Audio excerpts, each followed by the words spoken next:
नमस्कार। कार्यक्रम खबर एक्सप्रेसको आजको श्रृङ्खलामा हार्दिक स्वागत गर्दछु। म रामचन्द्र खड्का।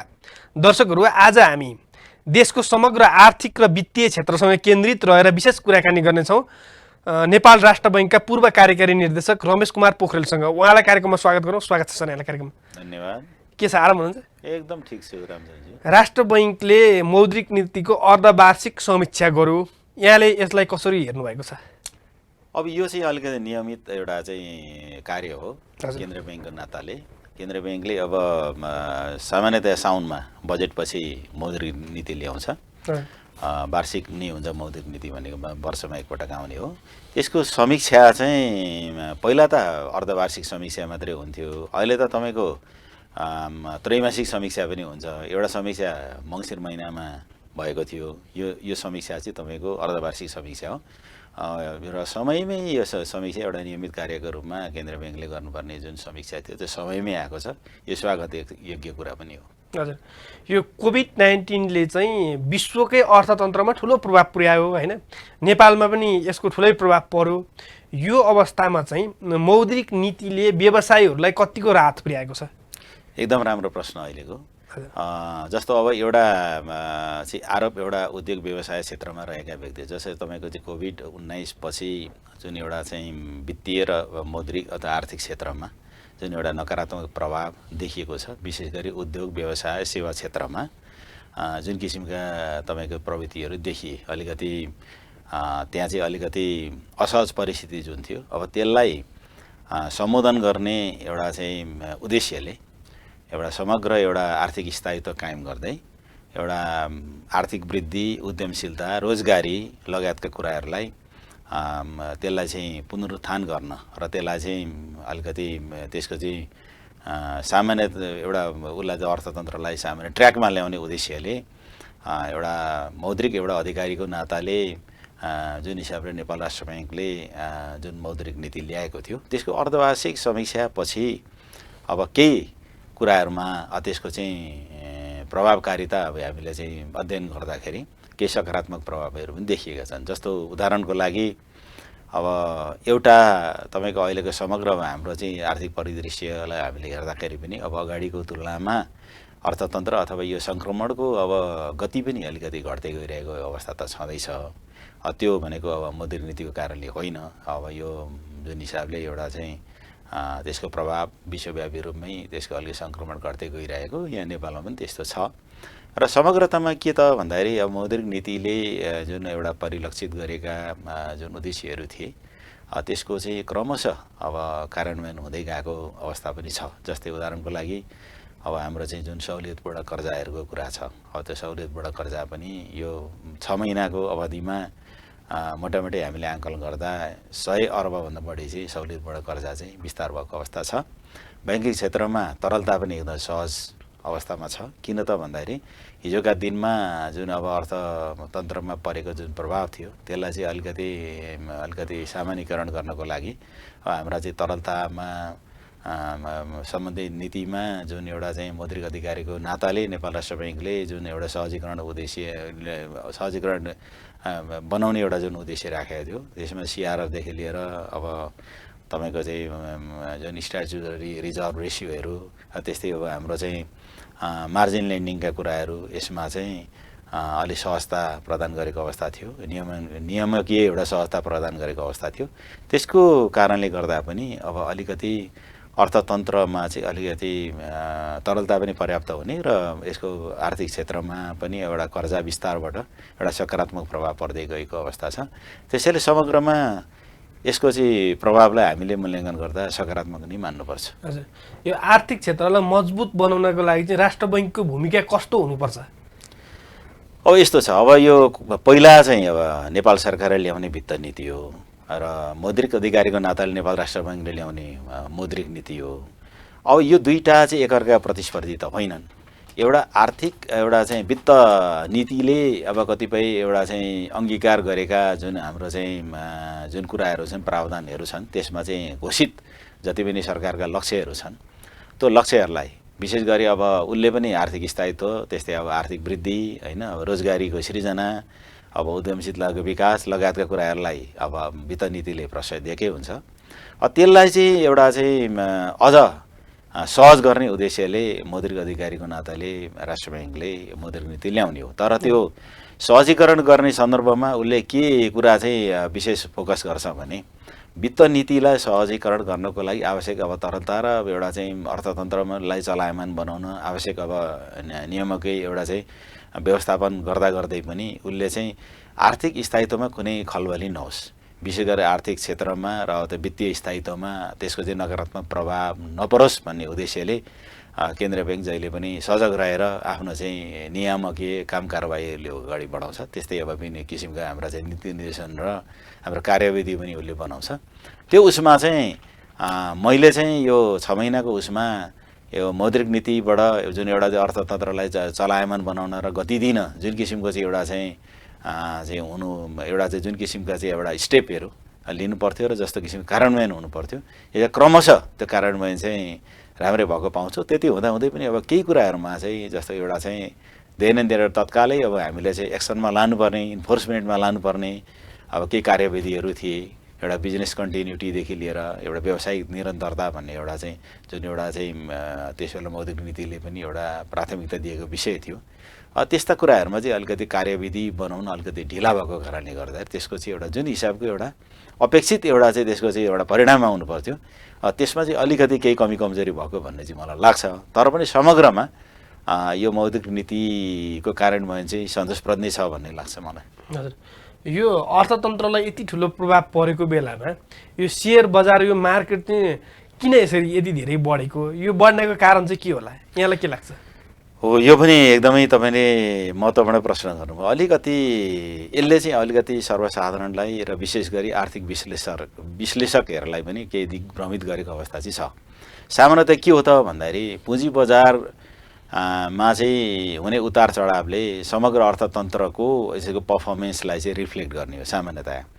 र जहिले पुँजी बजार भनेको चाहिँ अब अर्थतन्त्रसँग चाहिँ जो चाहिँ इन्टर रिलेटेड भएर अथवा कोरिलेटेड भएर जानुपर्छ भन्ने अन्तर्राष्ट्रिय मान्यता हो। त्यति हुँदाहुँदै पनि अब त्यहाँ केही एउटा भविष्यमा आउन सक्ने केही एउटा चाहिँ सकारात्मक वातावरण अथवा नकारात्मक वातावरणलाई समेत अपेक्षा गरेर त्यसको प्रेडिक्सन गरेर अब पुँजी बजारको गति कहिलेकाहीँ तलमाथि हुनसक्छ र कहिले चाहिँ तपाईँको बियरिश ट्रेन्ड र कहिले बुलिश ट्रेन्ड आउन सक्छ।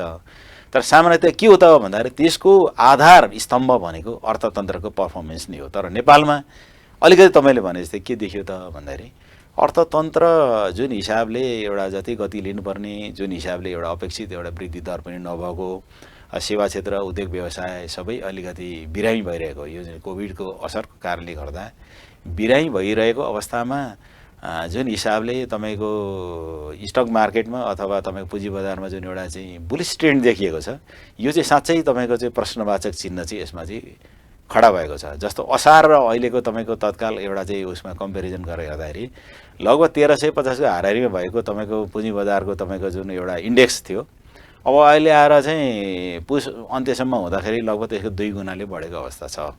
मागमा त यो 2600 भन्दा माथि पुगेको अवस्था छ। अब अर्थतन्त्रमा यसो समग्र हेर्दाखेरि कुनै तपाईँको चाहिँ त्यस्तो चाहिँ कता कता तरकिएर पर्फर्मेन्स देखिँदैन।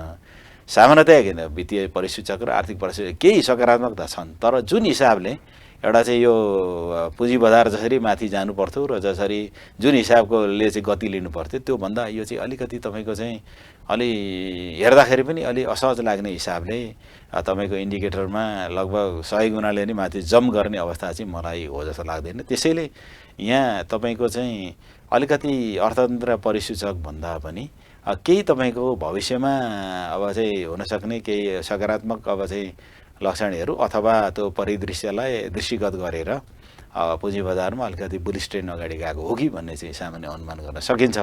तर यो तपाईँले भने जस्तै अर्थतन्त्रसँग चाहिँ यो चाहिँ वास्तवमा साँच्चै भन्नुहुन्छ भने यो कोरिलेटेड चाहिँ छैन। हजुर, तपाईँले राष्ट्र ब्याङ्कमा नियमन विभागदेखि धेरैवटा उसमा बसेर काम गर्नुभएको छ, त्यसलाई हेर्नुभएको छ नजिकबाट होइन। यो चाहिँ यसरी बढ्नको कारण चाहिँ के हो त, केही चलखेल भएको हो यसमा? मैले अब फेरि पनि तपाईँलाई भन्छु, त्यही कुरो चाहिँ म दोहोऱ्याउन चाहन्छु। सामान्यतया के हो त भन्दाखेरि पुँजी बजार भनेको एउटा रिस्क र रिटर्नको एउटा ट्रेड अफले चाहिँ एउटा डिटरमाइन गर्ने बजार हो सामान्य अर्थमा। र तपाईँको ब्ल्याक सोल मोडलमा जानुहुन्छ कि तपाईँ वित्तीय अर्थशास्त्रमा हामीले धेरै गहिरो यसको चाहिँ विश्लेषण गर्न थाल्यो भने यो धेरै लामो बहस हुन्छ, एउटा छुट्टै बहस त्यसैमा मात्रै केन्द्रित हुनसक्छ। तर नेपालमा चाहिँ अब अलिकति के त भने यो वित्तीय सिद्धान्तले अथवा तपाईँको एउटा रिस्क र रिटर्नको जुन एउटा ट्रेड अफ अथवा त्यसको चाहिँ एउटा जुन हिसाबको एउटा ट्रेन्ड हुनुपर्थ्यो त्यो ट्रेन्डले पनि काम गरेको छैन र वित्तीय परिसूचकहरू एकदम तपाईँको त्यति सन्तोषप्रद नहुँदै पनि अब यो पुँजी बजार यसरी तपाईँको माथि जानु भनेको चाहिँ केवल यसलाई संयोग मात्रै त मान्न सकिन्न होइन। अब यसमा अब अलिकति केही कुराहरूमा कार्टेलिङ पनि हुनसक्छ र केही कुराहरूमा चाहिँ अलिकति भविष्यमा चाहिँ अब आर्थिक परिदृश्य राम्रो होला भन्ने एउटा सकारात्मक एउटा चाहिँ राखेर सोच राखेर अब अलिकति केही यसमा चाहिँ त्यो सोच राखेर पनि अलिकति यो ट्रेन्ड चाहिँ अलिक बुलिस भएको हुनसक्छ भने केही चाहिँ तपाईँको बढी चाहिँ म चाहिँ स्पेकुलेसनै देख्छु। अब त्यस कारण यो चाहिँ एकदमै फेयर ट्रेन्ड चाहिँ हो जस्तो लाग्दैन। त्यसैले यसको दिगोपनमा पनि अब अलिकति मलाई चाहिँ त्यति धेरै ठुलो विश्वास छैन। चिन्ताको विषय भनेको त के हो त भन्दाखेरि कतै तपाईँको चाहिँ अब लाखौँ लगानीकर्ता जो वास्तवमा कुनै एउटा विश्लेषण बिना एउटा हट टेन्डेन्सीमा लाएर अगाडि बढेका त्यस्ता तपाईँको चाहिँ लगानीकर्ताहरू छन्, कतै उनीहरूको लगानी पो जोखिममा पर्छ कि भन्ने चिन्ता चाहिँ मलाई कतै कतै लाग्छ। हजुर, यो विषयमा त म त त्यति धेरै बुझ्दा पनि बुझ्दिनँ होइन, तपाईँहरू जस्ताले बुझ्ने कुरा हो यो होइन। यो चाहिँ हामीले बुझ्दाखेरि चाहिँ के हो भने सेयर घटेको बेलामा चाहिँ किन्ने हो होइन, बढेको बेलामा बिक्री गर्ने हो। तर यहाँ के देखिन्छ भने घट्यो भनेदेखि किन्ने कोइरो लाग्छ, त्यही होइन घट्यो भनेदेखि चाहिँ बेच्न थाल्ने र जुन कम्पनीको बढेको हुन्छ त्यसैको चाहिँ किन्ने चाहिँ गरिराखेको देखिन्छ। यो ठिक हो, यस्तो हुन्छ? यो सामान्यतः त्यस्तो नहुनु पर्ने हो। अब कस्तो भने ठ्याक्कै तपाईँले भनेको अलिकति यसमा मैले अघि रिस्क र रिटर्नको ट्रेड अफ भने नि, सामान्यतः के हो त भन्दाखेरि पुँजी बजारमा अब इन्डिकेटर घटेको बेला किनेर बढेको बेला बिक्री गर्ने सामान्य त्यो सिद्धान्त हो। तर सिद्धान्तले यहाँ काम गरेन। यहाँ त कस्तो छ भन्दाखेरि धेरै जसो लगानीकर्ताहरू, म सबैलाई त भन्दिनँ, अधिकांश लगानीकर्ताहरू अब यो चाहिँ कस्तो होरेमा लाग्ने, अर्काको पछि लाग्ने र यो ठुला मेन अब चाहिँ लगानीकर्ताले के गर्ने के गर्छन् तिनीहरूको पछि लाग्ने, कुनै एउटा पर्टिकुलर संस्था जहाँ उनीहरूले चाहिँ जुन संस्थाको कम्पनीको सेयरमा लगानी गर्छन् त्यसको वित्तीय स्थिति के छ, त्यसको चाहिँ इन्डिकेटरले के देखाउँछ, रिटर्न कस्तो छ, त्यस्ता कुरा रिजर्भ कस्तो छ त्यो नहेरिकन होरेमा लाग्ने जुन टेन्डेन्सी, यसलाई हर्ड बिहेभियर पनि भन्छ। अरूले के गर्छ, उसले के गर्छ, छिमेकीले के गर्छ, अलिकति यसो जानकार मान्छेले के गर्छ त्यसको पछि लाग्ने जुन किसिमको प्रवृत्ति छ, यो प्रवृत्ति चाहिँ राम्रो होइन भन्ने मलाई लाग्छ। त्यसकारण म त आम लगानीकर्ताज्यूहरूलाई म विनम्रतापूर्वक के अनुरोध गर्छु भने कमसेकम तपाईँहरू भनेको एउटा सचेत नागरिक हो, कुनै पनि कम्पनीमा तपाईँले लगानी गर्दै हुनुहुन्छ भने त्यसको वित्तीय स्थिति, त्यसको विगत अगाडि र अहिले भोलि आउन सक्ने सम्भावित अब त्यसको सूचकहरू कस्तो छ होइन, त्यसले चाहिँ भोलि रिटर्न दिन सक्छ कि सक्दैन र त्यसको चाहिँ कतिको तपाईँको सुशासित संस्था हो अथवा कम्पनी हो त्यो, अब त्यसको चाहिँ सञ्चालक र त्यसका चाहिँ यो चाहिँ प्रोमोटरहरू कस्ता छन्, ती सबै कुराहरू हेरेर मात्रै वास्तवमा यो लगानी सम्बन्धी निर्णय गरिदिनु भयो भने सायद उहाँहरूले धेरै जोखिम मोल्नु पर्दैन होला भोलिको दिनमा। नभए जुनसुकै बेला पनि अब यसरी हट टेन्डेन्सीमा मात्रै जाने हो भने त जोखिम आउन सक्छ। अहिलेको अवस्थामा हेर्दा चाहिँ अब यो मार्केट बढ्ला कि घट्ला, अहिले यो खरिद गर्ने बेला हो कि बिक्री गर्ने बेला हो, तपाईँलाई के लाग्छ? म चाहिँ अब जब तपाईँको चाहिँ अब हाम्रा चाहिँ यो अर्थतन्त्रका परिसूचकहरूसँगै यो स्टक मार्केट चाहिँ टाइअप भएर गइरहेको छैन, त्योसँग कोही रिलेटेड छैन र यो स्टक मार्केट चाहिँ एकदमै अनप्रेडिक्टेबल अवस्थामा छ भने यो बेला यसै गर्नुपर्छ भनेर भन्न सकिने अवस्था छैन। किनभने यहाँ त न त थ्योरीले काम गरेको छ न त कुनै व्यवहारले काम गरेको छ। अब के छ भने खालि यो हट टेन्डेन्सीको आधारमा मात्रै अगाडि बढेको र बढी स्पेकुलेसनले नि अब चाहिँ अलिकति गाँजेको यो पुँजी बजार र यो चाहिँ हाम्रो चाहिँ यो स्टक मार्केट भएको कारणले गर्दा म चाहिँ यसको बारेमा यो चाहिँ यो बेला हो भनेर म भन्न सक्ने अवस्थामा छैन। तर के त भन्दाखेरि अलिकति लगानीकर्ताहरूले चाहिँ अहिले अलिकति कसस हुनुपर्ने बेला चाहिँ हो भन्छु म। लगानीकर्ताहरू अलिकति सचेत भएर लगानी गर्नु पर्यो होइन, त्यो त पक्कै हो। यहाँले देखेको अब आर्थिक क्षेत्रको मुख्य चुनौतीहरू के हुन्? अब अहिले तपाईँको जुन हिसाबले अब अलिकति आर्थिक परिदृश्यहरू भावी परिदृश्यहरू हामीले हेर्दा जस्तो अब तपाईँको ग्लोबल अब आइएमएफले प्रकाशन गरेको विश्व एउटा चाहिँ आर्थिक परिदृश्य जुन छ त्यो पनि अब 2021 को हेर्दाखेरि लगभग अब तपाईँको विश्व अर्थतन्त्र पनि लगभग 4.5%ले बढ्ने जुन आङ्कलन गर्यो। त्यस्तै हाम्रा छिमेकीहरू विशेष गरी अब चाइना र इन्डियाको आर्थिक परिदृश्यमा पनि अब सकारात्मक जुन लक्षणहरू देखिने।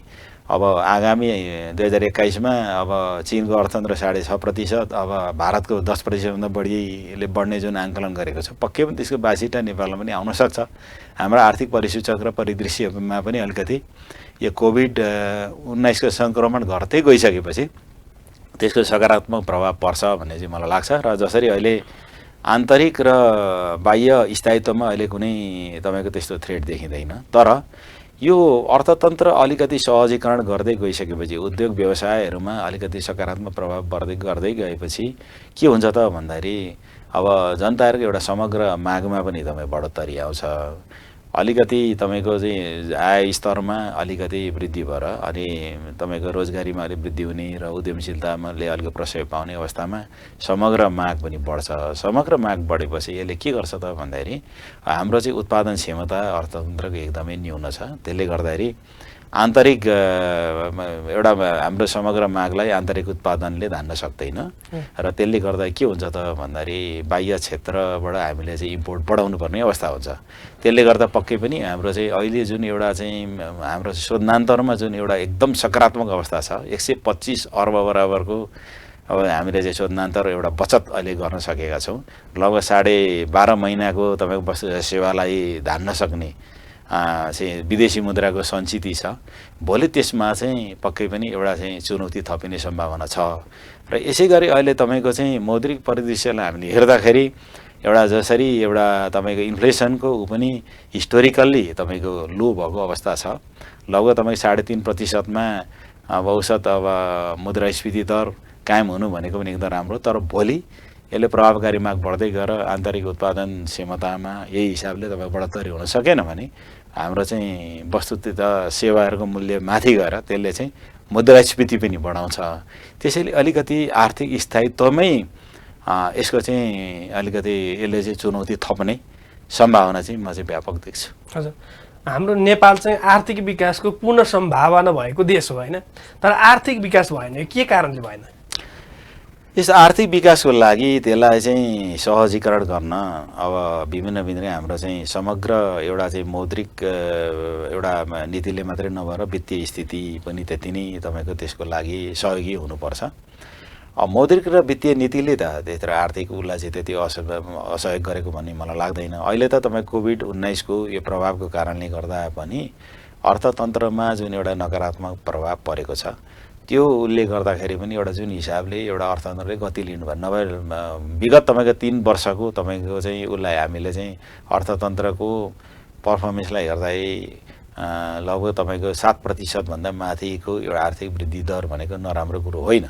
तर अहिले आएर चाहिँ वर्तमान उसमा चाहिँ जुन कोभिडको जुन असर छ, यसले गर्दाखेरि अब यो चाहिँ नकारात्मक प्रभाव परेको यो नेपाल मात्रै यसको अपवाद होइन, विश्व परिवेशमै अब यसका चाहिँ नकारात्मक प्रभाव परेका छन्। हाम्रो छिमेकी मुलुक धेरै झन् इन्डियाको त एकदम झन्नै अब 7% भन्दा माथि नकारात्मक रूपले अर्थतन्त्रमा चाहिँ प्रभाव पर्नु भनेको त्यस्तै हो। बरु चाइनामा त्यति धेरै तपाईँको त्यस्तो असर देखिँदैन। हालाकि नेपालमा चाहिँ अहिले पनि नकारात्मक चाहिँ छैन, वृद्धि दर सकारात्मक नै छ। जे पनि यो तपाईँको विशेष परिस्थितिमा चाहिँ यो आर्थिक वृद्धि दर अब अर्थतन्त्रको जुन चाहिँ अहिले चाहिँ अवस्था छ, त्यसलाई चाहिँ धेरै अब हामीले चाहिँ नराम्रो चाहिँ मान्नु हुँदैन। यो समग्रमा यो ठिकै हो। र त्यसमा अहिले साँच्चै भन्नु छ भने आर्थिक तथा मौद्रिक नीतिले अहिले यहाँभन्दा गर्न सक्ने अवस्था ठाउँ चाहिँ धेरै थिएन पनि भन्छु म चाहिँ। अब म अलिकति यहाँ स्वास्थ्य बिमा बोर्डमा हुँदाखेरिको कुरा गर्छु। तपाईँले स्वास्थ्य बिमा बोर्डमा 18 महिना काम गर्नुभयो होइन? तपाईँले राम्रै काम गर्नुभयो भन्दा चौतर्फी प्रशंसा नै भयो। सरकारले गरेको प्रधानमन्त्रीकै सम्बोधनमा पनि स्वास्थ्य बिमाको पहुँचको विषयमा कुरा हुन्थ्यो होइन? राम्रो काम भइरहेको छ भन्ने हुँदाहुँदै यस्तो बेलामा तपाईँ 18 महिनामै किन छोड्नु भयो? अब यसको आन्सर चाहिँ एकदम सहज रूपमा त दिन सकिन्न। तर कस्तो थियो भने मैले पहिलोपटक केन्द्रीय ब्याङ्कबाट निवृत्त भएर केही आफ्नो स्वतन्त्र काम गरेर बसिरहेको अवस्थामा स्वास्थ्य बिमामा कार्यकारी निर्देशक मागिएको थियो। यसो हेर्दाखेरि लोकसेवाले नै छनौट गर्ने त्यो अवसर देखेको हुनाले पक्कै पनि निष्पक्ष हुन्छ भनेर मैले पनि आवेदन गरेँ। त्यो अनुसार अब मैले चाहिँ टप 3 मा पनि परेँ।